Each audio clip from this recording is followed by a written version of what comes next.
జీవితంలో అది ఫలభరితంగా ఉండినట్లుగా అయ్యా విని నాయన వాక్యానుసారంగా జీవించగలిగినట్లుగా మీ కృపతో నింపమని మేము అడుగుతూ ఉన్నాం.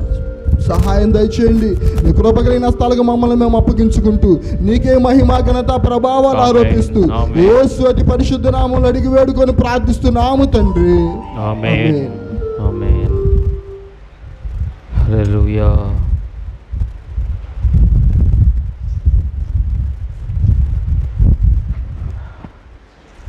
మన ప్రభు అయిన యేసుక్రీస్తు వారి నామంలో అందరికీ వందనాలండి. ఈ యొక్క రాజా దాన్ని వెనక్కి వేరుగా యాంగిల్ మా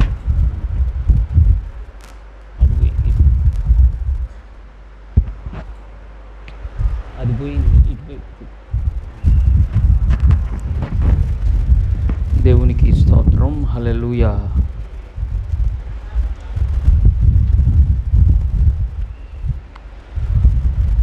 వాక్యంలోకి వెళ్దాం. అపోస్తుల కార్యములు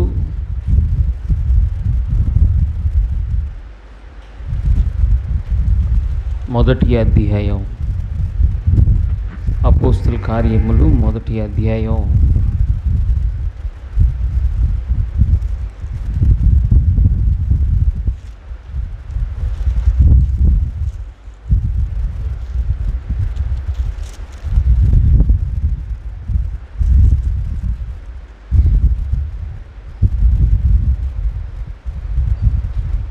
4వ వచనాన్ని చదువుదాం. అలాగే 5వ వచనం, 8వ వచనం. ఆయన వారిని కలుసుకుని ఇలాగూ ఆజ్ఞాపించెను, మీరు యెరూషలేము నుండి వెళ్ళక నా వలన వినిన తండ్రి యొక్క వాగ్దానము కొరకు కనిపెట్టుడి. యోహాను నీళ్లతో బాప్తిస్మమిచ్చెను గాని కొద్ది దినములలోగా మీరు పరిశుద్ధాత్మలో బాప్తిస్మము పొందెదరనెను. 8వ వచనం. అయినను పరిశుద్ధాత్మ మీ మీదికి వచ్చినప్పుడు మీరు శక్తి నొందెదరు గనుక మీరు యెరూషలేములోను యూదయ సమరయ దేశముల యందంతటను బూదిగ అంతముల వరకును నాకు సాక్షులయ్యుందురని వారితో చెప్పెను. ఆమేన్. ఈ పునరుద్ధానపు ఆరాధనలో మరి చేరి వచ్చిన ప్రతి ఒక్కళ్ళను బట్టి దేవునికి స్తోత్రం. హల్లెలూయా. అందరికీ వందనాలండి. మనం చదువుతున్న ఈ వాక్య భాగాన్ని గమనిస్తే 3 ప్రాముఖ్యమైన విషయాలను ఇక్కడ మనం చదివాం. ఒకటి, పట్టణంలో నుండి వెళ్ళక తండ్రి వాగ్దానం కోసం కనిపెట్టాలి. రెండవది వచ్చి మీరు పరిశుద్ధాత్మలో బాప్తిస్మం తీసుకోవాలి. ఆ తర్వాత 3వ విషయం ఏందండి, మనం పరిశుద్ధాత్మ అభిషేకం పొందిన పిమ్మట మనం చేయవలసిన ప్రాముఖ్యమైన పని ఏంటది? వాక్యంలో చూస్తున్నాం. గమనించినట్లయితే శక్తి పొందిన పిమ్మట మనం ఆయనకు సాక్షులమై ఉండాలి. కది దేవునికి స్తోత్రం. హల్లెలూయా. ఈ ప్రాముఖ్యమైన 3 విషయాల గురించి మనం వాక్యాన్ని ధ్యానం చేద్దాం. 4వ వచనాన్ని మొదటగా చూస్తే, ప్రభువైన యేసుక్రీస్తు వారు తిరిగి లేచిన పిమ్మట పరలోకానికి వెళ్ళక మునుపు ఆయన 40 దినాలు శిష్యులతో మరి కలిసినట్లు, వారికి శ్రేష్టమైన అనేకమైన విషయాలు తెలిపినట్లు చూస్తాం. ఇక్కడ ప్రాముఖ్యమైనటువంటి విషయాలు చూస్తున్నాం. ఇది ప్రభు అయిన యేసుక్రీస్తు వారు మరి తిరిగి లేచిన పిమ్మట తెలిపినటువంటి మాటల్లో ప్రాముఖ్యమైన మాట ఏంటంట, ఆయన వారిని కలుసుకొని ఇలాగూ ఆజ్ఞాపించెను అనే పదాన్ని గమనించాలి. ఏమండి, ఏంటది? మీరు మీకు ఇష్టమైతే అలాగా ఉండండి, లేకపోతే లేదు అని చెప్పలా. ఓకేనా? ఆజ్ఞ అంటే ఆజ్ఞే. లేచి నిలబడండి అని టీచర్ గారు చెప్తే పిల్లలకి ఏం చేయాలి? నిలబడాలి. నిలబడి ఎట్టబడితే అట్టు నిలబడతాడా? ఒక్కొక్కరు నిలబడతారు, కాళ్ళు అటు పెట్టి ఇటు పెట్టి ఒకలాగా. సరిగ్గా నిలబడు. ఆయన డ్రిల్ మాస్టర్ అనుకోండి, ఇంకా వ్యత్యాసంగా ఉండింది కదా. ఎవరి దగ్గర ఒకవేళ అటు ఇటుగా నుంచున్న డ్రిల్ మాస్టర్ దగ్గర మాత్రం ఎట్లా ఉంచోవాలి? సావధాన్ అంటే సావధాన్, విశ్రమం అంటే విశ్రమం. అంతేనా? చూడండి, ఆజ్ఞ అంటే చాలా స్ట్రిక్ట్గా, కఠినంగా వాళ్ళు వ్యవహరిస్తారు. ప్రభు అయిన యేసుక్రీస్తు వారు తిరిగి లేచిన పిమ్మట శిష్యులకు ఆజ్ఞాపించిన ప్రత్యేకమైన ఆజ్ఞ. ఇక్కడ మనం గమనించాలి, ఎవ్వరికీ మినహాయింపు లేదు. ఆజ్ఞ ఏంటండి? అది ఆజ్ఞ. ఏంటి ఆజ్ఞ? వాక్యంలో చూస్తే, మీరు యెరూషలేము నుండి వెళ్ళక నా వలన వినిన తండ్రి వాగ్దానం కొరకు కనిపెట్టడం. తండ్రి వాగ్దానం కొరకు కనిపెట్టాలి. తండ్రి వాగ్దానం అంటే పరిశుద్ధాత్మ దేవుడు, ఆయనే వాగ్దానం. కాబట్టి ఆయన కోసం మనం కనిపెట్టాలి, ఆయన కోసం మనం ఎదురు చూడాలి. కనిపెట్టడం అంటే ప్రార్థించడం. ఏమండి? కనిపెట్టడం అంటే ప్రార్థించడం. ఈరోజు తారీఖు ఎంత అండి?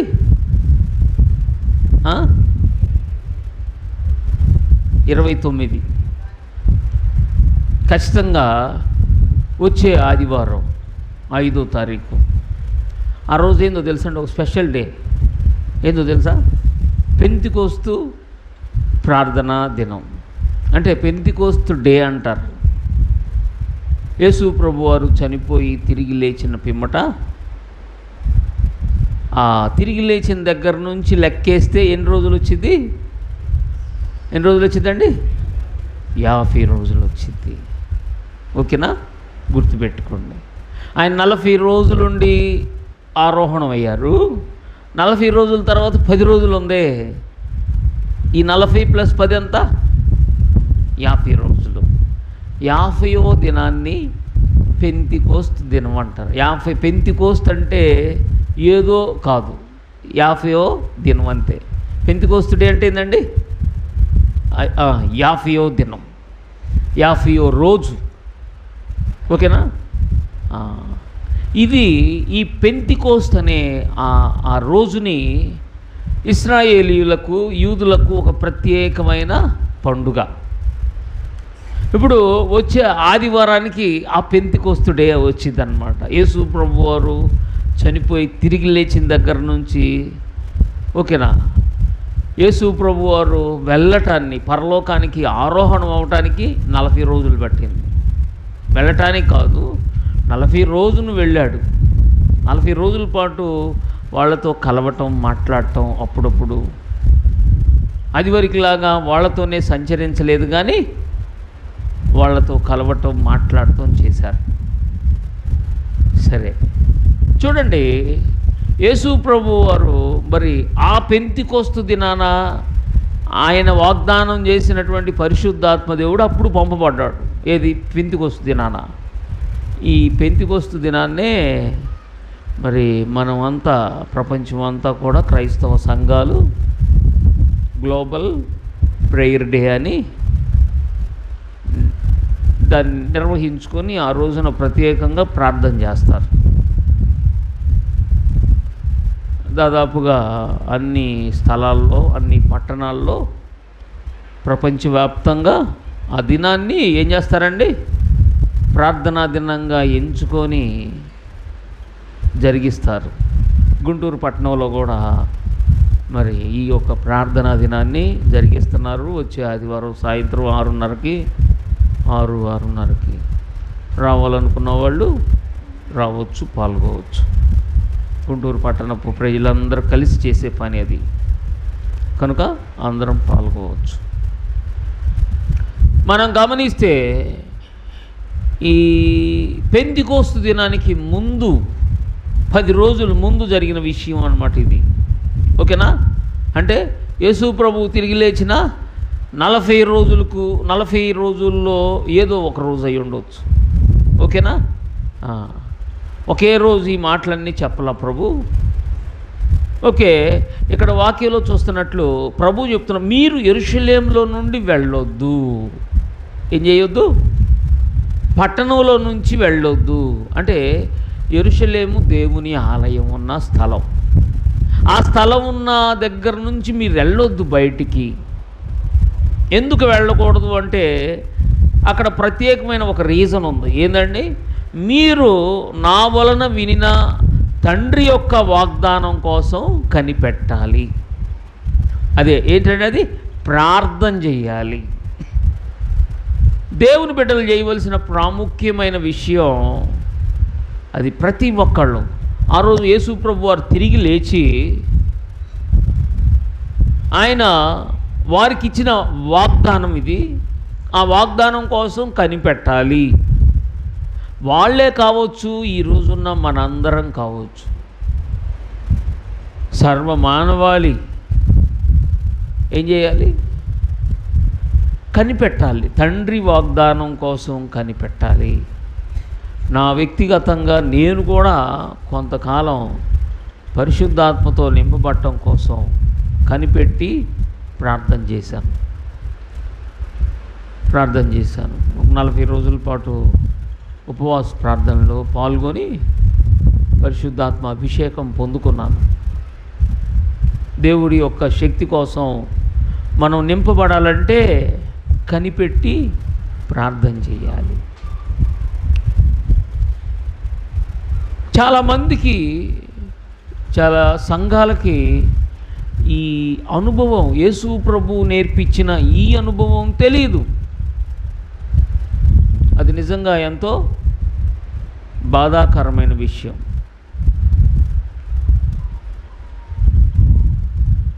పరిశుద్ధాత్మ కోసం కనిపెట్టాలి అంటే ఏం చేయాలి? కనిపెట్టడం అంటే ఏం చెప్పుకున్నాం? ఏంటండి? ప్రార్థన చేయటం. వాస్తవంగా మనం గమనిస్తే క్రైస్తవ జీవితంలో రోజు ఏదో ఒక ప్రార్థన ఉండాలి. ప్రతిరోజు మనం దేవుని సన్నిధిలో మనం కనిపెడతానే ఉండాలి. ఉదాహరణకి మన భౌతికంగా మనం ఏం చేస్తాం? రోజు మన శరీరాన్ని బలపరుచుకుంటాం. మంచినీళ్ళు తాగాలి కదా, తగలవుదా? ఈ ఎండాకాలం ఎక్కువగా తాగాలి. అవసరాన్ని బట్టి అవసరమైన నీరు, అవసరమైన ఆహారం. ఎండాకాలంలో బాగా మసాలాలు దంచుకొని రోజు 3 పూట్ల బిర్యానీలు తింటే ఏమవుతాం? ఎండాకాలానికి చక్కటి ఆహార పదార్థాలు దేవుడు పెట్టాడు. చలికాలానికి తగినటువంటి ఆహారాన్ని దేవుడు పెట్టాడు. దానికి తగినట్టుగా మనం తీసుకోవాలి. వర్షాకాలానికి కూడా ఏమండి? వర్షాకాలానికి మంచి సొరకాయలు తెచ్చుకొని పెట్టుకొని తినండి, ఆరోగ్యంగా ఉండిద్ది కదా.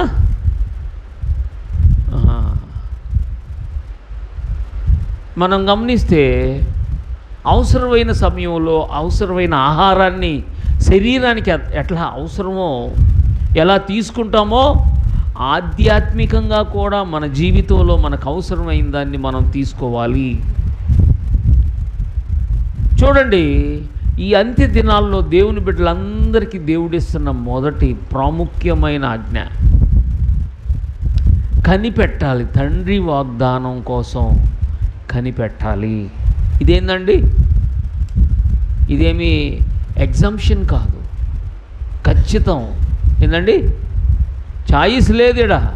అందరూ పరిశుద్ధాత్మను పొందాలి, దానికోసం ప్రార్థన చేయాలి. చిన్న పిల్లల దగ్గర నుంచి వాక్యం చెప్తుంది కదండి, మీ పిల్లలు పరిశుద్ధాత్మతో నింపబడతారు, ప్రవచనాలు చెప్తారు, దర్శనాలు చూస్తారు, కళలు చూస్తారు. ఇవి ముసలి వాళ్ళ దగ్గర నుంచి చిన్న వాళ్ళ దగ్గర దాకా ఉన్నటువంటి మాట. మీరు గమనించండి, తల్లి మరియా ఎలిజబెత్ అమ్మగారి దగ్గరకు వచ్చినప్పుడు పరిశుద్ధాత్మ శక్తి బట్టే గర్భంలో ఉన్న శిశువు ఏం చేశాడంట, గంతులు వేశాడంట. గర్భంలో ఉన్న శిశువుకే ఆ సంతోషాన్ని అనుభవిస్తే ఈరోజు మనం ఎంత గొప్ప ఆ పరిశుద్ధాత్మ కోసం ప్రార్థన చేయాలి కదా. ఈ ప్రాముఖ్యమైన విషయాన్ని మనం వదిలివేయకూడదు. చాలామంది అస్సలు తెలియని వాళ్ళు ఉన్నారు. ఏం తెలియని వాళ్ళు? తండ్రి వాగ్దానం ఉంది, ఆ వాగ్దానం పొందాలంటే ఏం చేయాలండి? కనిపెట్టి ప్రార్థన చేయాలి. ఇది దేవుని ఆజ్ఞ, దేవుని ఆజ్ఞ ఇది. మనం భౌతికంగా మనం బ్రతకడం కోసం ఆహారాన్ని, నీటిని, ఇట్లా అవసరమైన వాటిని తీసుకుంటున్నాం. అలాగే ఆత్మ సంబంధంగా మనకు అవసరమైనటువంటి అత్యవసరమైన పరిశుద్ధాత్మ దేవుడిని కోరుకోవాలి, ప్రార్థన చేయాలి. ఇప్పుడు మనం ఆహారాన్ని తీసుకోవాలి, కష్టపడి పని చేయకుండా, మనకేమీ డబ్బులు రాకుండా, వస్తువులు తెచ్చుకోకుండా రెడీగా వచ్చి అక్కడ ఉంటాయి, వెంటనే తింటామా? వాటి కోసం కష్టపడతాం, పని చేస్తాం, తెచ్చుకుంటాం, సిద్ధం చేసుకుంటాం, తర్వాత తింటాం, అదేనా? అలాగే మనం కనిపెట్టి ప్రార్థన చేయటం కూడా అదే. కనిపెట్టి ప్రార్థన చేయాలి. ఈరోజు మనం ఈ ప్రార్థనను మనం అనుక్షణం చేయాల్సిన వాళ్ళంగా ఉంటున్నాం. ఎంతవరకు మనకు ప్రార్థన, పరిశుద్ధాత్మ దేవుడు అవసరం ఏమండి? ఈ మాట చెప్పాలంటే మనకి ఆక్సిజన్ ఎంతవరకు అవసరం? ఎంతవరకు అండి? బ్రతికినంతకాలం మనం పీల్చుకోవాల్సిందే కదా. ఆ భోజనం అన్నా ఒక్కొక్కసారి ఒకరోజు ఒక పూట తినకపోవచ్చు, ఒకరోజు కూడా తినకపోవచ్చు, కొన్నిసార్లు పని ఒత్తిడిని బట్టి కానీ, ఉపవాసం ఉండటం బట్టి కానీ కదా. కానీ గాలి మాత్రం సర్లే ఒక 2 నిమిషాలు నేను పీల్చుకోను అనంటే శరీరాన్ని సజీవంగా ఉంచుకోవడం సాధ్యం కాదు. సజీవంగా మనం ఉండాలంటే ఏం కావాలి? ప్రాణవాయువు అవసరం. నిద్రపోతున్నా కానీ ఏమండి గాలి పీల్చుకుంటానే ఉంటాం, అవసరం. పరిశుద్ధాత్మ దేవుడు అంతకంటే ఎక్కువ అవసరం. ఏందండి? అవునా కదా? పరిశుద్ధాత్మ దేవుడు అంతకంటే ఎక్కువ అవసరం. పరిశుద్ధాత్మ లేకపోతే మనం దేవుని బిడ్డలంగా జీవించలేము. దేవుని ఆత్మలో మనం జీవించలేము, దేవుని కృపలో మనం జీవించలేము, దేవుని సంఘంలో కూడా జీవించలేము. ఏమంటే దేవుని సహవాసంలో ఉండలేము, దేవుని యొక్క పరలోకంలో కూడా ఉండలేము. ప్రతి విషయంలో పరిశుద్ధాత్మ దేవుని ప్రమేయం ఉంది. పరిశుద్ధాత్మ దేవుడు లేకపోతే ఏమీ లేదు. ఆంధ్ర క్రైస్తవ కీర్తనల పుస్తకంలో ఒక పాట ఉంటుంది, పరిశుద్ధాత్మను కోరుము, జీవమా యేసు ప్రభుని పేరట వేడుము. పరిశుద్ధాత్మను గోరుము, జీవమా యేసు ప్రభుని పేరట వేడుము. జీవమా యేసు ప్రభుని పేరట. ఎవరినంట వేడాల్సింది? పరిశుద్ధాత్మను మనం కోరాలి. అట్లాగా యేసు ప్రభు నామంలో ప్రభువా అని మనం పరిశుద్ధాత్మను అడగాలి. కనిపెట్టండి అని వాక్యం చెప్తుంది కదా. అవునా? మన బైబుల్ చెప్తుంది మనకు ఆజ్ఞాపించి చాలా జాగ్రత్తగా చేయాల్సిన విషయం, చాలా ఖచ్చితంగా చేయాల్సిన విషయం. ఎగ్జామ్షన్ లేనే లేదు. పెద్ద పాస్టర్లైనా కావచ్చు, చిన్న పిల్లలైనా కావచ్చు, అందరూ ఏం చేయాలి? పరిశుద్ధాత్మ కోసం ప్రార్థన చేయాలి. మీరు అర్థం చేసుకోండి, అడగండి. ఏమని అడగాలి? యేసయ్యా మాకు పరిశుద్ధాత్మను అనుగ్రహించండి. ఆయన నామంలో మనం అడగాలి. ఈ ప్రార్థనలో చక్కగా భలే ఉన్నది. ప్రభువా నీ పరిశుద్ధాత్మను నీ నామంలో పంపించుము తండ్రి అని మనం ప్రార్థన చేయాలి. ఎవరున్నారు అక్కడ? ప్రభు ఉన్నారు, పరిశుద్ధాత్ముడు ఉన్నాడు. ఎవరిని అడుగుతున్నావు? తండ్రిని అడుగుతున్నావు. ప్రభుని పేరట వేడుము. తండ్రిని ప్రభువుని పేరట వేడాలి, అడగాలి. అవునా కదండి? అడగటం ద్వారా మన జీవితాల్లో ఆశీర్వాదాన్ని సంపాదించుకుంటాం. అడగటం ద్వారా పరిశుద్ధాత్మను మనం సంపాదించుకుంటాం, పరిశుద్ధాత్మతో నింపబడతాం. పరిశుద్ధాత్ముడే మన జీవితానికి మూలాధారం. కనుక మనం ఏం చేయాలి? పరిశుద్ధాత్మతో నింపబడాలి. పరిశుద్ధాత్మ సహాయాన్ని మనం పొందాలి. ఎంత ప్రాముఖ్యమైన విషయమో చూడండి. యేసు ప్రభు వారు చెప్పిన ఆజ్ఞ చొప్పున అపోస్తలులు ప్రార్థన చేశారు. ఎన్ని రోజులు చేశారండి? 10 రోజుల పాటు చేశారు. వాక్యంలో మనం చూస్తాం. అపోస్తల కార్యాల్లో మనం గమనిస్తే మీరు చూడండి, 15వ వచనంలో చదువుతాం. 1వ అధ్యాయం 15వ. ఆ కాలం ఇంచుమించు 120 మంది సహోదరులు కూరి ఉండగా, ఆ మాట ఏం చెబుతుందంటే వాళ్ళందరూ కలిసి ప్రభు సన్నిధిలో ప్రార్థన చేయటానికి ఎంతమంది ఉన్నారు అక్కడ? 120 మంది ఉన్నారు. గమనించండి. 2వ అధ్యాయం 1వ వచనాన్ని చదువుదాం. పెంతెకొస్తు పండుగ దినం వచ్చినప్పుడు అందరూ ఒక చోట కూడి ఉండిరి. చూడండి, వీళ్ళు ఎందుకు కూడి ఉన్నారు? ప్రార్థన చేయడానికి కూడి ఉన్నారు. కనుక మనం గమనిస్తే 14వ వచనంలో కూడా చూద్దాం. పైన చాలామంది పేర్లు చెప్పబడ్డాయి. వీరందరూ, వీరితో కూడా కొందరు. 1వ అధ్యాయం 14. వీరందరూ, వీరితో కూడా కొందరును స్త్రీలను యేసు తల్లి అయిన మరియయు ఆయన సహోదరును ఏకభావముగా ఏక మనస్సుతో కదండి ఉంది. ఏక మనస్సుతో ఏం చేస్తున్నారండి? ఎడతెగక. ఇక్కడ పరిశుద్ధాత్మ దేవుడు మన జీవితాల్లో పనిచేయటానికి ఇక్కడ మనం గమనిస్తే ఆజ్ఞ అనేది గుర్తుపెట్టుకొని ప్రతీదీ చేయాలి. కనిపెట్టడంలో ఎట్లా కనిపెట్టారు? ఏక మనస్సుతో. చంచలమైన మనస్సుతో మనం ఉండకూడదు. అంటే సర్లే చూద్దాం, చేద్దాం, వస్తే వద్దాం, లేకపోతే లేదు అనేది కాదు. ఎట్లా? ఏక మనస్సుతో. అందరికీ ఒకే మనస్సుతో ప్రార్థన చేయాలి. ఒకే ఆశ, ఒకే కోరిక ఏంటండి? పరిశుద్ధాత్మతో నింపబడాలి. పరిశుద్ధాత్మతో నింపబడాలనే కోరికతోటి మనం ఏం చేయాలండి? ఏక మనసుతో. రెండో మాట ఉందండి, ఏందండి అది? ఎడతెగక. ఎడతెగక అంటే గ్యాప్ ఇయ్యొద్దు.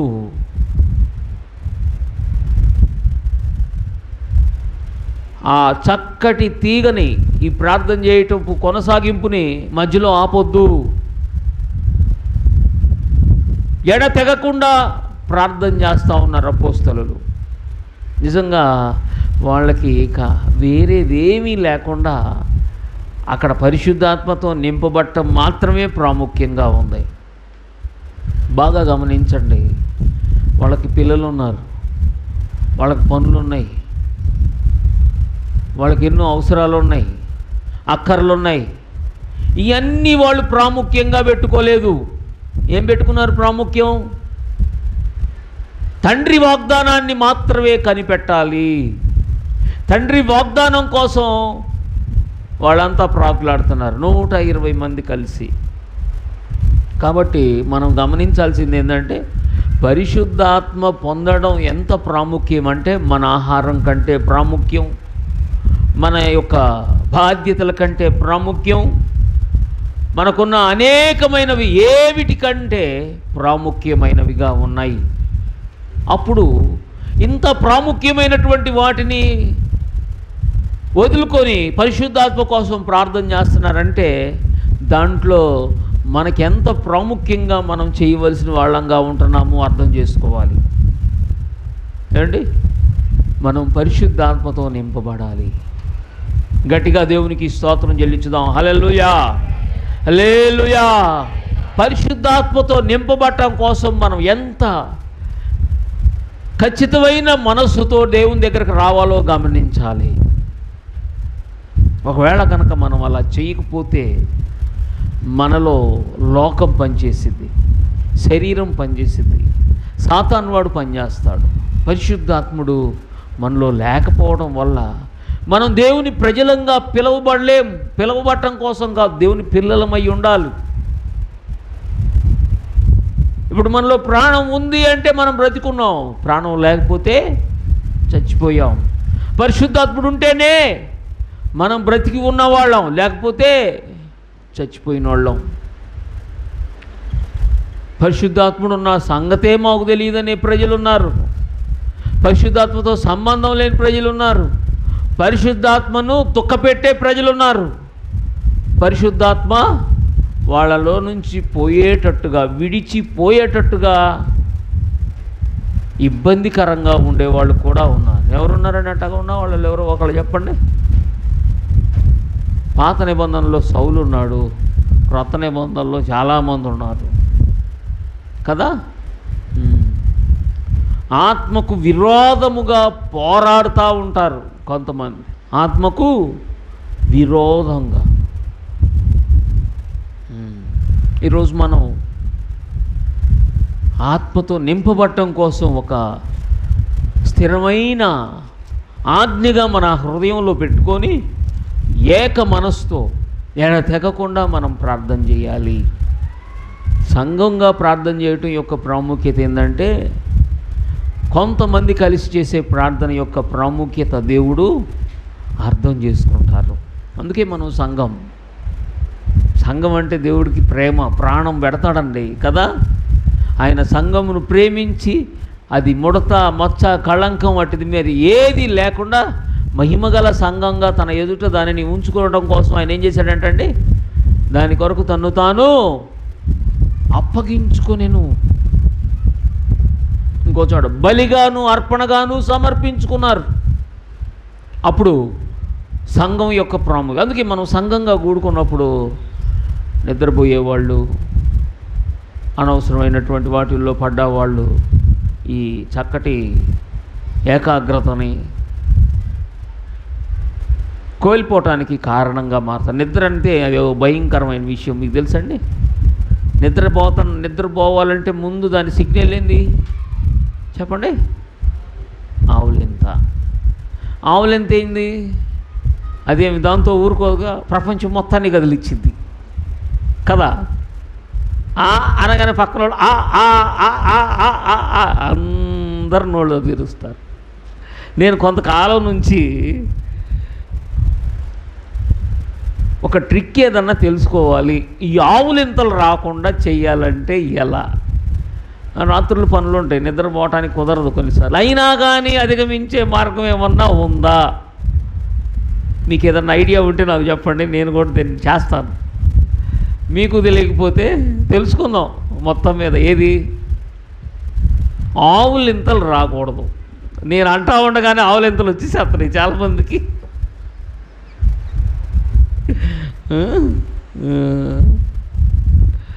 ఆవులింతలు అనేది అంటే నిద్రకు ముందుగా ఉండే ఒక సిగ్నల్ కదా. ఈ సిగ్నల్ ఏం చేసిద్ది? మొత్తాన్ని కదిలిచ్చిద్ది. కొంచెం తట్టుకునే వాళ్ళు ఉంటారు, లేకపోతే కొంతమంది కునికేస్తారు, సరిపోయింది. చూడండి, చిన్న చిన్న ఆటంకాలు చాలా పెద్ద పెద్ద నష్టాలను తీసుకొస్తాయి. బాగా డిస్టర్బ్ చేస్తుంది. కనుక మనం గమనిస్తే ఈ ఆటంకాలని మనం అధిగమించి కనిపెట్టి ఏక మనసుతో ఎడతెగకుండా మనం ప్రార్థన చేయాలి. పరిశుద్ధాత్మ ఆ వాగ్దానం కోసం కనిపెట్టడం అనేది చాలా చాలా గొప్ప విషయం. అది పర సంబంధమైన విషయం, పరలోక సంబంధమైంది. ఇప్పుడు దీనికోసం మనం దేవుని ఎదుట కనిపెట్టడం ఎంత ప్రాముఖ్యమో అనే దాన్ని చెప్పడానికే ప్రభువారు ఆజ్ఞాపిస్తున్నాడు. ఈ ఆజ్ఞను మనం చాలా జాగ్రత్తగా పాటించాలి. ఏమంటే ఒకవేళ ఇది చేయకపోతే మనం అన్ని విషయాల్లో విఫలమైపోతాం, నష్టపోతాం, పాడైపోతాం, నాశనానికి ఏడవబడతాం. చూడండి, జీవం లేదంటే ఏంటండి? మరణించింది ఖచ్చితంగా ఏమైంది? పాడైపోయింది, అదే నాశనం అయిపోయింది. అందుకే మనలో జీవం ఎప్పటికీ ఉండటం కోసం పరిశుద్ధాత్మ దేవుడిని మనం ఆహ్వానించాలి. ఆయన కోసం మనం ప్రార్థన చేయాలి, అడగాలి. పరిశుద్ధాత్మ కోసం మనం అడగాలి. పరిశుద్ధాత్మ కోసం అడగటం మన యొక్క జీవితంలో దేవుని ఆజ్ఞ. అడగాలి, ప్రార్థన చేయాలి. తర్వాత మనం గమనిస్తే రెండో విషయాన్ని మీరు చూడండి. 5వ వచనంలో చూస్తాం, యోహాను నీళ్లతో బాప్తిస్మం ఇచ్చాను కానీ కొద్ది దినములలోగా మీరు పరిశుద్ధాత్మలో బాప్తిస్మము పొందెదరనెను. ఇది దేవుడు చేసే పని, మనుషులు చేసే పని కాదు. పరిశుద్ధాత్మ అభిషేకం లేకపోతే పరిశుద్ధాత్మ బాప్తిస్మం అంటే ఏంది? పరిశుద్ధాత్మతో నింపబడటం. ఈ అభిషేకం లేకపోతే ఈ బాప్తిస్మం అనేది నీళ్లతో బాప్తిస్మం ఒక మనిషి ఇస్తాడు కదా, ఒక దైవజనుడు ఇస్తాడు, ఒక మనిషి ద్వారా జరుగుతుంది. పరిశుద్ధాత్మ బాప్తిస్మం అనేది మనుషులు ఇచ్చేది కాదు. చూడండి, తండ్రి దేవుడు మనకిచ్చే గొప్ప భాగ్యం అది. ఎంత గొప్ప విషయం ఏమండి. ఒక పాస్టర్ గారు బాప్తిస్మం ఇస్తే ఆ బాప్తిస్మం ఇచ్చిన పాస్టర్ గారికి తీసుకున్న వ్యక్తి యొక్క జీవితంలో ఆయనకిచ్చే విలువ చాలా గొప్పది కదా. గొప్పది ఉండాలి కూడా, గొప్పగానే ఉండాలి. ఆయన ఆధ్యాత్మికంగా నీకు తండ్రిగా ఉండి నిన్ను పరలోక సంబంధమైన వాటిల్లో పాలిభాగస్తులుగా ఉండటానికి ఆయన్ని దేవుడు వాడుకుంటున్నాడు. మరి ఆయనకే అంత విలువిస్తే పరలోకపు తండ్రి నీకు పరిశుద్ధాత్మ అభిషేకాన్ని ఇస్తున్నాడంటే ఇంకెంత గొప్ప విషయం, అవునా? పరలోకపు తండ్రే ఈ బాప్తిస్మాన్ని ఇస్తున్నాడంటే ఈ బాప్తిస్మం ఎంత విలువైంది. ఈ విలువైన దాని విషయాన్ని చాలామంది చులకం చేస్తున్నారు. ఈ విలువైనటువంటి విషయాన్ని చాలామంది అంతగా దానికి విలువ ఇవ్వటల్లా, పట్టించుకోవటల్లా, అర్థం చేసుకోవటల్లా, గ్రహించలేకపోతున్నారు. ఆలోచించాలి. అసలు ఆ బోధన చేయటానికే భయపడేవాళ్ళు ఉంటారు, ఆ బోధ వినటానికి భయపడేవాళ్ళు ఉంటారు, ఆ బోధకు దెయ్యాల బోధ అనేవాళ్ళు ఉంటారు. మనం పెంతెకొస్తు దినానికి చాలా సమీపంగా ఉన్నాం. దేవునికి స్తోత్రం, హల్లెలూయా. మనం ప్రార్థన చెయ్యాలి. చూడండి, అలాగే ఆ పరిశుద్ధాత్మను మనం కనిపెట్టి ప్రార్థన చేయటంలోనే ప్రాముఖ్యత ఉంటుంది. ఆయన ఎప్పుడు ఇస్తాడు? వాళ్ళకంటే 10 రోజులకి ఇచ్చాడు, నీకు ఎప్పటికి ఇస్తాడు? ఇచ్చినంతకాలం నువ్వు ప్రార్థన చేయాలి. ఆయన ఇస్తాడు, నువ్వేం చేయాలి? ఆయనేమి మాట తప్పే ఆయన కాదు కదండి, అవునా? మాట తప్పుతాడా? మన పరలోకపు తండ్రి మాట తప్పడు. వాగ్దానం చేసిన తండ్రి మాట తప్పడు. ఈ వాగ్దానం కోసం ఎదురు చూడటం మన అవసరం. ఏమంటే మీరు ఆలోచిస్తే పంట పొలాన్ని సిద్ధం చేసేటప్పుడు పంట ఎప్పుడు వచ్చిద్ది? నువ్వు అనుకున్నప్పుడు వచ్చిద్దా? రావాల్సిన సమయంలో వచ్చిద్దా? రావాల్సిన సమయంలో వచ్చింది. దానికి కూడా కొన్ని కారణాలు ఉండాలి. దానికి నీరు అవసరం కదా, చక్కగా దాన్ని సేద్యం చేయాలి, సాగు చేయాలి కదా, చక్కగా దున్నాలి, చక్కగా మంచి దానికి సంబంధించిన ప్రతి పని చేయాలి. చేయకుండానే, ఏమీ చేయకుండానే పొలాన్ని తీసుకొని రావాలి, పంట తెచ్చుకోవాలంటే కుదరదు. మనం చేయాల్సింది మనం చేయాలి. ఫలింపజేసే దేవుడు, అనుగ్రహించే దేవుడు, నువ్వు మాత్రం కనిపెట్టాలి. ఈరోజు మనం కనిపెట్టాల్సినటువంటిదే ప్రాముఖ్యంగా ఉంది. ఆయన ఇస్తాడు. చూడండి, చక్కటి మాట అక్కడ మనం చదువుతున్నాం. కొద్ది దినములలోగా, యేసు ప్రభు వారు చెప్పిన మాట చూడండి. కొద్ది దినములలోగా, 10 రోజులు కరెక్ట్గా నేను ఇస్తాను అని చెప్పలా కదా. 10 రోజులు మీరు ప్రార్థన చేయండి, 10 రోజుల తర్వాత ఇస్తానంటే అందరూ 10 రోజులు చేసి అంతేనా కాదా? గవర్నమెంట్ కూడా, అవునా, గవర్నమెంట్ కొన్నిటికి లెక్కలు చెప్పిద్ది అనమాట. అట్లాగా ఇదిగో ఈ రోజులోగా మీరు మీ అప్లికేషన్ సబ్మిట్ చెయ్యాలి అని అంటే మనం ఏం చేయాలి? అప్పటికే చేసేసేయాలి. ఆ తర్వాత కుదరదు. అట్లా దేవుడు కూడా 10 రోజుల్లోగా మీరు పరిశుద్ధాత్మతో నింపడతాడు. ఈ 10 రోజుల్లోపు ఎప్పుడైనా పొందొచ్చు కాదు. కొద్ది దినములలోగా అనే పదం ఎప్పుడైనా కావచ్చు, ఒక రోజే కావచ్చు, ఒక పూట కావచ్చు, ఒక నెలైనా కావచ్చు, కానీ కనిపెట్టడం మాత్రం చెయ్యాలి కదా. కనిపెట్టి ప్రార్థన చేయాలి. పరలోకపు తండ్రి ఇచ్చే ఈ గొప్ప భాగ్యాన్ని యేసు ప్రభు నామంలో ఆ పరిశుద్ధాత్మను మనం స్వీకరించాలి. ఆ పరిశుద్ధాత్మ దేవుణ్ణి మన అంతరంగంలోకి పిలవాలి, అడగాలి, కోరుకోవాలి. ఆలోచించండి, పరిశుద్ధాత్మను మనం పొందడానికి ఎంత ప్రాముఖ్యంగా మనం ఆయనకి అవకాశాన్ని ఇస్తున్నాం, ప్రాముఖ్యత ఇస్తున్నాం గమనించాలి. పరిశుద్ధాత్మతో నింపబడాలి. తండ్రి మనకి ఇవ్వబోతున్నాడు, అందరికీ ఇస్తాడు, నాకు ఇచ్చాడు. అయినా కానీ రోజు నేను అడగాలి. ఏమండి, ఆక్సిజన్ తగ్గిపోయిద్దా? ఎప్పుడు తగ్గిపోయిద్ది? మన ఇళ్ళ చుట్టూరు ఫ్యాక్టరీలు ఉండి, ఫ్యాక్టరీల మధ్యలో మనం ఉన్నాం. ఒక భయంకరంగా వస్తుంది. మీకు అందిద్దా? ఆక్సిజన్ అందిద్దండి? అందదు. ఎందుకు? ఒక ఇంట్లో ఉంటున్నాం, మొత్తం ఏమీ లేకుండా బెగదీసి పెట్టేసారు, గాలే రాకుండా. ఏమైంది అప్పుడు? గాలి వచ్చిందా? రాదు. అనుక్షణం మనకు అవసరం. పరిశుద్ధాత్మ దేవుడు మనకు అనుక్షణం అవసరం. లేకపోతే దురాత్ముడు మన జీవితాల్లో పనిచేస్తాడు. దురాత్మ ప్రభావం మనల్ని పీడించిద్ది. దురాత్మ శక్తులు మనల్ని పీడిస్తాయి. అందుకే పరిశుద్ధాత్మ అభిషేకం, ఆ బాప్తిస్మం పొందాలి.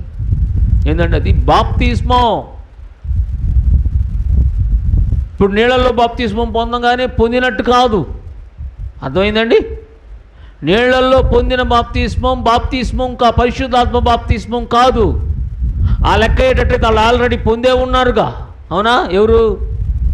శిష్యులందరూ బాప్తిస్మం తీసుకున్న వాళ్ళే, కానీ మళ్ళా పొందాల్సి వచ్చింది. ఏం బాప్తిస్మం అది? అది మనుషులు ఇచ్చేది కాదు, దేవుడిచ్చే బాప్తిస్మం. మనుషులు ఇచ్చే బాప్తిస్మాన్నే పరిశుద్ధాత్మ బాప్తిస్మం అని అంటే కుదరదు. వాక్యం దాన్ని ఒప్పుకోవటంలా కొంతమంది భ్రమలో ఉంటారు. అదే ఇది అనుకోండి, అదే ఇది అని అనుకుంటూ ఉంటారు. కాదు, ఇది కాదు. చూడండి, అక్కడ వాక్యంలో పరిశుద్ధాత్మ దేవుడు చక్కగా వాక్యం ద్వారా మనతో మాట్లాడతారు. అపోస్తుల కార్యాల్లో పరిశుద్ధాత్మ దేవుని యొక్క అభిషేకం ప్రత్యేకమైంది. మనం పొందాలి. పరిశుద్ధాత్మ దేవుడు ఎందుకు మనకి అవసరం? చూడండి, ఇక్కడ 8వ వచనంలో చూద్దాం. 8వ వచనంలో చూస్తే, పరిశుద్ధాత్మ మీ మీదికి వచ్చినప్పుడు మీరు శక్తి పొందెదరు. ఏందండి? పరిశుద్ధాత్మ దేవుని ద్వారా మనకేమి లాభం అంటే దేవుని శక్తి మనం పొందుతాం. శక్తి లేకపోతే కష్టమే కదా. ఆహారం, నీళ్లు శక్తినిస్తాయి, ఆక్సిజన్ కూడా శక్తినిచ్చిద్ది. అలాగే పరిశుద్ధాత్మ దేవుడు మనం భక్తి జీవితంలో జీవించడానికి, శక్తి పొందడానికి సహాయపడుతుంది. ఈ శక్తి లేకపోతే దుష్టశక్తే మన జీవితాలను ఆవరించింది. ఇప్పుడు ఈ శక్తి పొందిన మనం ఏం చేస్తాం? ఆలోచించండి. సువార్త ప్రకటించాలి.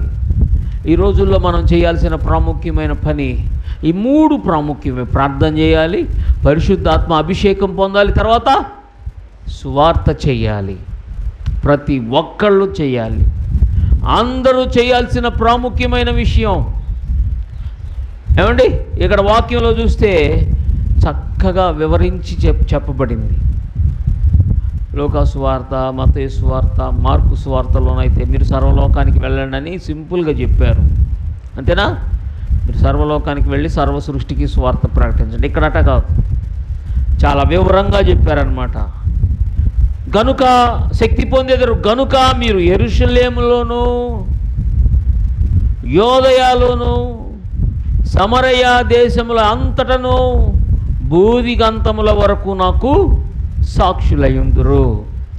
చూడండి, ఇక్కడ మనం గమనిస్తే వాక్యంలో చూస్తున్నాం. మొదటిగా యెరూషలేములో అంటే వాళ్ళున్న పట్టణంలో, తర్వాత యోదయ వాళ్ళున్న రాష్ట్రంలో, తర్వాత సమరయ వాళ్ళు ఉన్న రాష్ట్రం కాకుండా పక్క రాష్ట్రం, తర్వాత బూదిగంతాల వరకు అన్ని దేశాలకి సువార్త అందించాలి. ఓకేనండి? ఇప్పుడు ఈ ఫేస్బుక్ ద్వారా ప్రపంచమంతా వెళ్తాం. దేవునికి స్తోత్రం, హల్లెలూయా. ఇది లాభమా నష్టమా? నష్టమేగా. నష్టమా? లాభం. దీన్ని ఉపయోగించుకోవచ్చు, దైవికంగా ఉపయోగించవచ్చు, దుర్వినియోగం కూడా చేసుకోవచ్చు. మనం దేవుని వాక్యాన్ని అందిస్తున్నాం. చూడండి, మనం గమనిస్తే అంటే దీని ద్వారా వెళ్ళేది వేరు, పర్సన్ టు పర్సన్ కలిసేది వేరు, అవునా? ఒక మీటింగ్ పెట్టినప్పుడు జరిగేది వేరు, ఒక్కొక్కటి ఒక్కొక్క విధంగా ఉండిద్ది. దేనిదే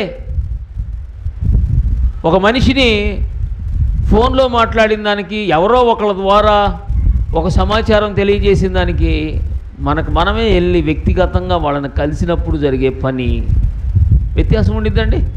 ఫోన్కి వ్యక్తిగతంగా కలిసి వాళ్ళకి తెలియజేసేది చాలా వ్యత్యాసంగా ఉంటుంది. ఈరోజు మనం గమనిస్తే అన్ని రకాలుగా మనం సువార్త ప్రకటించాలి. ఓకే, ప్రకటించేవాళ్ళు మరి అందరూ ప్రకటించడానికి సాధ్యం కాకపోవచ్చేమో. మన సొంత స్థలాల్లో మనం ప్రకటించవచ్చు. మనం అన్ని స్థలాల్లో ప్రకటించడానికి పూనుకోవాలి. అందరికీ ఇది ఒక ఆజ్ఞ. వాళ్ళు చేస్తారులే, వీళ్ళు చేస్తారులే కాదు, అందరం చెయ్యాలి. అందరూ చేయాల్సిందే. ఏమండి? ఉదాహరణకి మన ఇంటి పక్కన ప్రార్థన పెట్టాం అనుకోండి, వీళ్ళు రారు. ఎందుకు రారు? వాళ్ళకిద్దరికి పడతల్లా. సువార్త ప్రకటించడంలో సమాధాన సంబంధమైన సువార్త ఒకటి ఉంది. ఈ సమాధానం లేకపోతే సువార్త జరగదు. వాళ్ళ ఇంటికి నేను ఎందుకు వెళ్తాను? చూసారా? ఈరోజు మనం సువార్తని మనం అందించాలి. శక్తి లేని వాళ్ళు ఏం చేస్తారంటే ఎట్టుంటారు, ఎటగా వాళ్ళకి మాకు పడదు, ఏదో ఒక అడ్డం ఉంటుంది. కొంతమందికి బడా ఎక్కువ, మేమేం వాళ్ళ ఇంటికి వెళ్ళేది అని. ఏమండి? బడా ఎక్కువ ఉంటుంది. బడా ఎక్కువ ఉందంటే ఏంటంటే వాళ్ళలో పరిశుద్ధాత్మ దేవుడు లేడంటేనే బడాయి ఉండేది. కుళ్ళు, అసూయ, కుట్ర, కుతంత్రం, వాళ్ళ ఇంట్లో ప్రార్థన జరగకూడదు సరిగ్గా.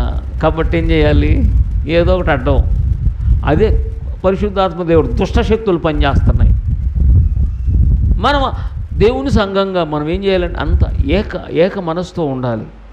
ఐక్యమత్యంగా మనం దేవుని కోసం బ్రతకాలి, పరిశుద్ధాత్మతో నింపబడాలి. ఈరోజు దేవుడు మనల్ని పిలుస్తున్నాడు. మనం పరిచర్య చెయ్యాలి, సువార్త ప్రకటించాలి. ప్రతి ఒక్కళ్ళ మీద ఉంది. ప్రతి ఒక్కళ్ళు ఈ పనిని పూనుకోవాలి. ప్రతి ఒక్కళ్ళు ఆ పని కోసం మనం ప్రయాసపడాలి, ప్రాకులాడాలి. ఆలోచించండి, ఒక్కసారి మన జీవితంలో మనం సువార్త కోసం మనం ఏం చేస్తున్నాం? సువార్త కోసం మనం చేయాల్సిన పనులేంది? ప్రార్థన చేయాలి. ఏమండి, మనం వెళ్ళి మనుషుల్ని కలవాలి, దేవుని వాక్యాన్ని అందించాలి. వాస్తవంగా ఈ యొక్క శుభవార్త ఎంత శక్తివంతమైందో ఎప్పుడు తెలిసిద్ది? చచ్చేటప్పుడు ఆక్సిజన్ సిలిండర్ల కోసం మనం ఎతుకులాటాడు చూడండి. ఆ ఆక్సిజన్ సిలిండర్ ఇచ్చేవాడు ఎవడండి? ఇప్పుడు దేవుడు కదా, దేవుడిలాగే చూశారు. మనకు ప్రాణం మీద దాకా వస్తేనే తెలుస్తుంది, కానీ ముందుగా అర్థం చేసుకొని రాబోయే అపాయం నుంచి తప్పించుకోవటానికి, రాబోయే మేలులు పొందడానికి, రాబోయే ఉన్నతమైనటువంటి ఆ స్థానాన్ని అనుభవించడానికి మనం సంసిద్ధపడలేకపోతున్నాం. ఆలోచించండి ఒకసారి. మన జీవితంలో దేవుడు మనల్ని ఒక ప్రత్యేకమైన వారిగా దేవుని ముందు నిలబెట్టాలని కోరుకుంటున్నాడు. దేవుని కృపతో నింపబడాలని కోరుకుంటున్నాడు. ఒకసారి మనల్ని మనం పరిశీలన చేద్దాం. దేవుని పరిచర్య చేయడానికి దేవుని ఆత్మశక్తి అవసరం. ఈ ఆత్మశక్తి లేనివాళ్ళు లోక సంబంధమైన కార్యక్రమాలకు ప్రాముఖ్యత ఇస్తారు. ఏమీ లేకపోతే ఏం చెబుతాం? ఏదో ఒక సాకు చెప్తాం, అనవసరమైన కారణాలు. చూడండి, యేసు ప్రభు వారు మనకు సువార్త అందించడానికి ఏదో చిన్న చిన్న విషయాలు అయ్యి, అసలు ఈ చిన్న విషయమే ఆయన ప్రాణం పెట్టడమే పెద్ద ప్రాముఖ్యంగా ఆయన ఎంచుకోవాలా.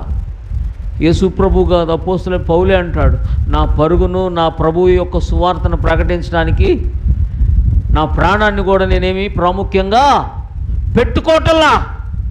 ఆయన అంతగా చేసుకున్నాడంటే ఆయనే కాదు, ఆయన సేవ చేసినటువంటి అపోస్తలులు అందరూ, ఆది సంఘం అంతా, ఈనాటికి కూడా ఎంతోమంది త్యాగపూరితంగా సేవ చేస్తున్నారు. మనమంతా అలా చేయాల్సిందే. దేవుని వాక్యం అదే మనకు చెప్తుంది. దేవుని వాక్యం బట్టి మనం జీవించాలి. కారణాలు చూపించుకుంటా సువార్త కోసం అడుగులేకపోతే ఏం ప్రయోజనం? ఏమండి, మనలో దురాత్మ కార్యాలు పనిచేయటం వల్ల దైవ కార్యాలు ఆటంకపరచబడతాయి.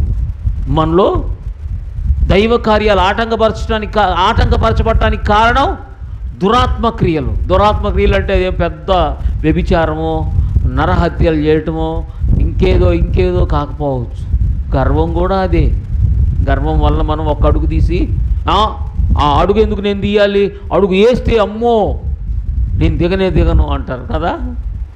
చూడండి, అది అతిశయం. మనం ఆ అతిశయాన్ని అధిగమించాలి. సాతాను వాడు వాడుకునే మొట్టమొదటి సాధనం అదే కదండి, గర్వం. గర్వం చేత మనం ఒక్క మాట కూడా ఇతరులతో మాట్లాడడం. యోసేపునంట వాళ్ళ అన్నలు ఏం చేశారండి? కనీసం ఏంద్రా యోసేపు బాగున్నావా అని పరామర్శించలేదంట. అంత దూరం నుంచి వాళ్ళ నాన్న ఇచ్చిన మంచి ఆహార పదార్థాలు తీసుకొని వాళ్ళు ఎట్లా ఉన్నారో చూసిరామని వాళ్ళ నాన్న పంపిస్తే వచ్చిన వాళ్ళ తమ్ముడిని కనీసం పరామర్శించలేదంట. ఏం చేశారండి వాళ్ళు? ఎగబడి పీక్కు తిన్నారు. ఒకసారి మనం గమనిస్తే మన జీవితంలో మనం ఇతరులను పరామర్శించాలి. సువార్తతోనే. దేంతోటండి? దేవుని వాక్యం మనుషుల్ని పరామర్శించింది. నరకం నుంచి తప్పించగలిగినటువంటి సువార్త దేన్నైనా చేయగలదు. కీడు నుంచి తప్పించగలదు, శాపం నుంచి ఆశీర్వాదానికి నడిపించగలదు, రోగగ్రస్తుల్ని స్వస్థపరచబడే శక్తినిచ్చేదిగా ఉంటుంది. అనేక కార్యాలు చూడండి, అద్భుతాలు, ఆశ్చర్యకార్యాలు ఎవరి కోసమో తెలుసా? సువార్త చేసే వాళ్ళ కోసమే. అర్థమైందా? దేవుడు యేసు ప్రభు వారు ఎవరికో తెలుసండి స్వస్థతలు విపరీతంగా చేసింది? వాళ్ళు సువార్త అంగీకరించడం కోసం. సువార్త అంగీకరించిన తర్వాత ఆ రోగం రావచ్చు, రోగం పోవచ్చు, లేకపోతే రోగంతో పాటు మనిషి కూడా పోవచ్చు. అక్కడ ప్రతి ప్రాముఖ్యం కాదు. ఒక వ్యక్తిని దేవుడు స్వస్థపరచడం కోసం చూడండి, ఒక వ్యక్తికి సువార్త అందడం కోసం స్వస్థత కార్యాలు, అద్భుత కార్యాలు, ఆశ్చర్య కార్యాలు జరుగుతాయి. ఏమంటే నేను ఆకాశంలో ఇటు చూసి ఇగో ఇప్పుడు బాగా చల్లటి గాలి రావాలనేవాడిని అని అప్పుడు అన్నానని నేను ఇప్పుడు అన్నాం. ఎందుకని? అప్పుడంటే నువ్వు పసిపిల్లడు కాబట్టి ఏదో నీకు కొంచెం నువ్వు అర్థం చేసుకుంటావు దేవుడు అంటే ఎట్లా ఉంటావు అని దేవుడు చేశాడు అంతే. ఇప్పుడేం చేయాలి? గాలి రావట్లేదా? ఏసీ పెట్టుకుంటే పెట్టుకో, లేకపోతే చెమట వచ్చి సావు అంతే. భరించాలి దేవుడి కోసం. అర్థమైందా నా మాట అండి? జీవితకాలం అయ్యే అద్భుతాలు జరగాలి. ఎలీషా మీకు తెలుసు కదా, ఏలియా కంటే రెట్టింపు అద్భుతాలు చేశాడు, కానీ ఆయన ఎడ చచ్చిపోయాడు? క్యాన్సర్ పుండు వచ్చి చచ్చిపోయాడు. అడగొచ్చుగా దేవుణ్ణి, నన్ను బాగు చేయ్యా అని.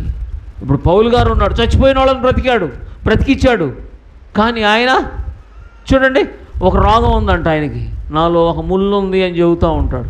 అయ్యా దీన్ని తీసేయ అంటే ఏం అక్కర్లేదులే, కానీ నువ్వు అట్టగా ఉండి కొనసాగటమే, నా కృప నీకు చాలు. నీకు రోగం, విడుదల, స్వస్థత ఇవన్నీ పక్కన పెట్టు, నా కృప నీకు చాలు. పౌలు గారు ఎందుకని అడగలా? అక్కడ ప్రాముఖ్యం ఏందో తెలుసా అండి? ఒకప్పుడు ఆయన కళ్ళు పోయినాయి, దేవుడు బాగు చేశాడు. కానీ తర్వాత ఎదగని వాళ్ళు, చిన్న పిల్లలకి అవి అవసరమే, అందుకని దేవుడు చేయడని కాదు. అయితే ప్రాముఖ్యమైన విషయం ఏంటంటే మనం సువార్త ప్రకటించాలి. సువార్త ప్రకటిస్తున్నప్పుడు దేవుడు అద్భుతాలు చేస్తాడు. ఇప్పుడు కొంతమంది దైవ సేవకుల ద్వారా అద్భుతాలు జరుగుతాయి, అందుకని వాళ్ళకి దేవుడు క్షణక్షణం అద్భుతాలేనా? ఆకాశంలో నేను వెళ్ళిపోతాను విమానం ఎక్కకుండానే ఇట్లా ఆలోచన చేస్తారు వాళ్ళకు కూడా రోగాలు రావచ్చు, వాళ్ళకు కూడా కష్టాలు ఉంటాయి, వాళ్ళకి ఆర్థిక సంక్షోభాలు ఉంటాయి. అది ప్రాముఖ్యమైన విషయం ఏం కాదు. సువార్త ఇతరులకు అందించేటప్పుడు ఎన్నో అద్భుతాలు జరుగుతాయి, కానీ ఆయన వ్యక్తిగత జీవితంలో మాత్రం ఎన్నో సమస్యలు కూడా ఉండొచ్చు. కానీ సువార్త ప్రకటిస్తున్న వారి జీవితం ద్వారా లోకానికి చాలా మేలు, ఆశీర్వాదం. అందుకే మనం సువార్త ప్రకటించాలి, చెప్పాలి, మన తోటి వాళ్ళకి చెప్పాలి. నువ్వు మాట్లాడే మాట యొక్క విలువ దేవుడు చాలా గొప్పగా చూస్తాడు. చెప్పాలి, వాక్యాన్ని చెప్పాలి. ఏమంటే నేను పరిశుద్ధాత్మతో, ఎంతమంది పరిశుద్ధాత్మతో నింపబడ్డారు? వాళ్ళు నింపబడకపోయినా తెలిసినా తెలియకపోయినా చేతులు ఎత్తే వాళ్ళు ఉంటారు. ఓకే, ఎత్తారు. మరి సువార్త ప్రకటిస్తున్నారా? అమ్మ అసలు నోరే తెరవరు. మరి పోట్లాడమను, అబ్బా అసలు నోట్లో నుంచి లోపల పేగులన్నీ ఎన్ని ఉన్నాయో లెక్కేయచ్చు అనమాట. ఆ నోట్లో కనపడతాయి. కొంతమంది నోరు మూసుకున్నా కానీ ముఖంలోనే కనపడతాయి.